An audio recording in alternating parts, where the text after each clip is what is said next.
Flicker was a little firefly with a big secret. He was scared of the dark. This was a problem because Flicker belonged to the Glow Patrol, a brave team of fireflies whose important job was to light the way for wobbly baby turtles hatching in the deep of the night, guiding them safely to the sparkling sea. Flicker hadn't always been scared.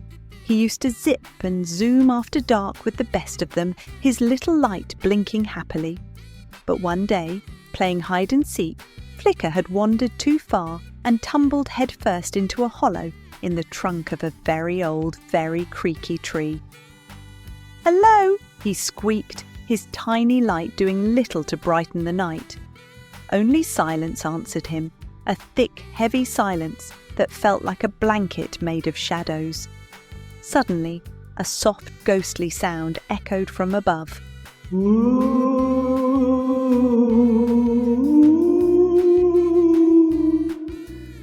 Then a large, dark shape flickered across the opening of the hollow. Flicker's little light flickered nervously. It had to be the Light Eater, the creature the older fireflies whispered about in hushed tones, the one with a terrible appetite for the glow of naughty fireflies who wandered off. From that night on, Flicker was afraid to glow. He worried the Light Eater would see his little light and eat it.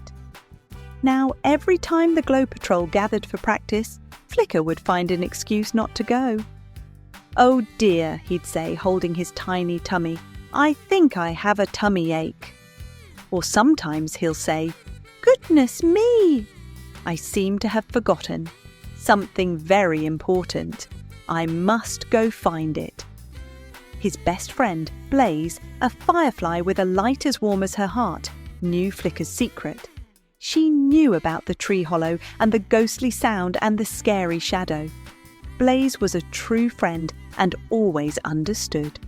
Blaze never told anyone of Flicker's secret fear of the dark. She didn't push him, she didn't tease him, she just understood.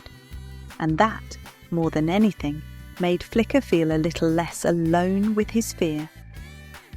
One evening, as the sky began to change from blue to dusty purple, the other fireflies were gathering. "Where's Blaze?" buzzed a little firefly named Sparky. "It's almost time for practice." Flicker's heart did a little flip-flop, and not just because it was getting dark. Blaze missing. That wasn't right. Blaze was never late for Glow Patrol practice. She was usually the first one there, her light shining eagerly. She loved helping the baby turtles. The fact that she wasn't there, buzzing with excitement, made a new kind of worry flutter in Flicker's chest, a worry that pushed past his fear of the growing darkness. "You go ahead," Flicker said, trying to sound brave despite the double dose of nerves. "I'll go look for Blaze. I'm sure I can find her before it gets properly dark."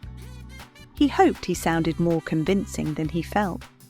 So the other fireflies, with a chorus of "See you later, Flicker," zipped off, their lights starting to flicker faintly.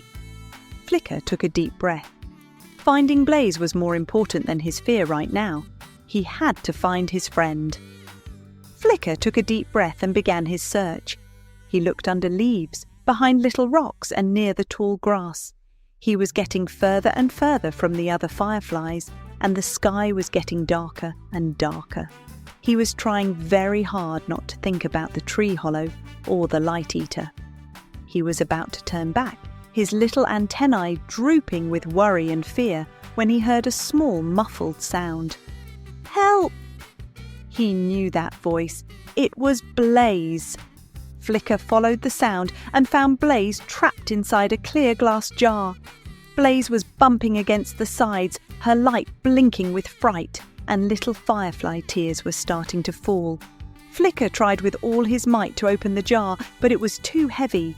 And then, as the last bit of light faded from the sky, they both heard it. That same spooky whoosh sound Flicker remembered from the tree hollow.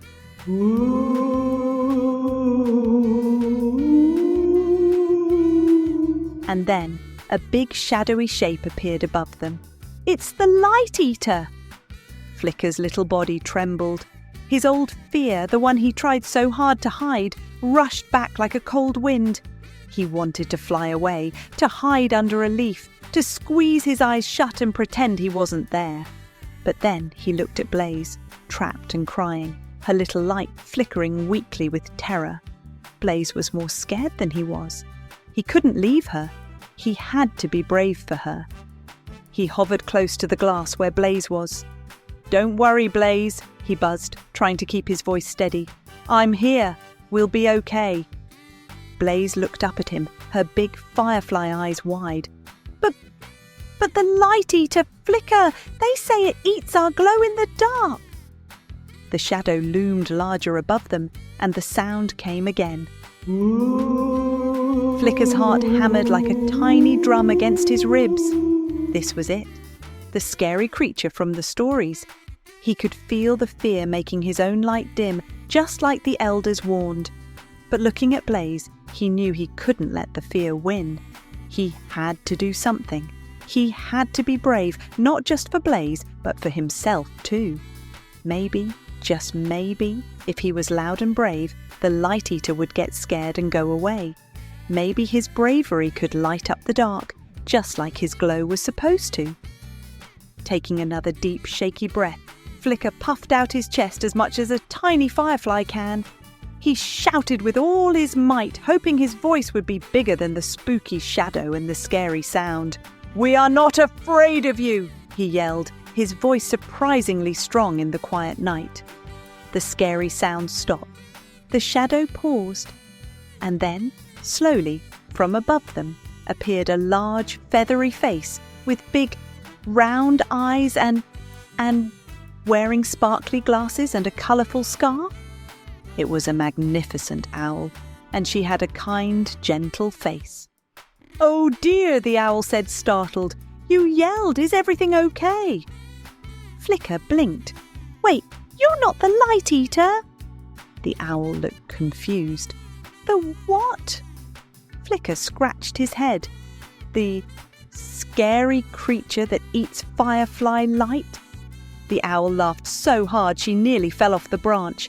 "Good gracious! No, I'm Madame Hoot, a music teacher and vocal coach for the songbirds. I come here at night to practice my low notes. Lovely echo in these trees, don't you think?"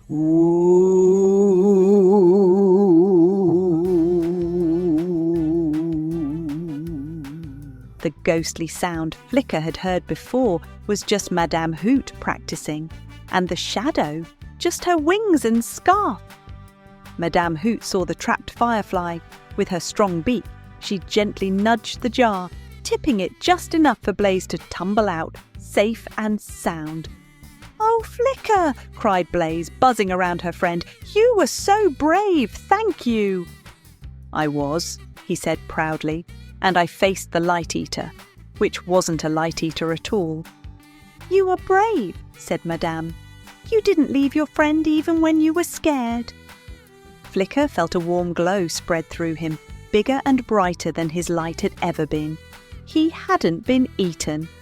The dark wasn't so scary with a friend by his side and a kind owl nearby. That night, Flicker joined the Glow Patrol. He shone his light proudly, helping to guide the newly hatched baby turtles as they waddled towards the shimmering sea. The turtles looked like little stars moving across the sand, and the fireflies' lights twinkled like fallen constellations, lighting their way. Flicker knew that even if the dark felt big sometimes, it didn't mean he had to be small. As the last baby turtle reached the glowing shore, Flicker rose into the night sky beside Blaze, his light glowing strong and steady. "I think," he said to Blaze, smiling, "the dark just makes our light glow even brighter." And he was right.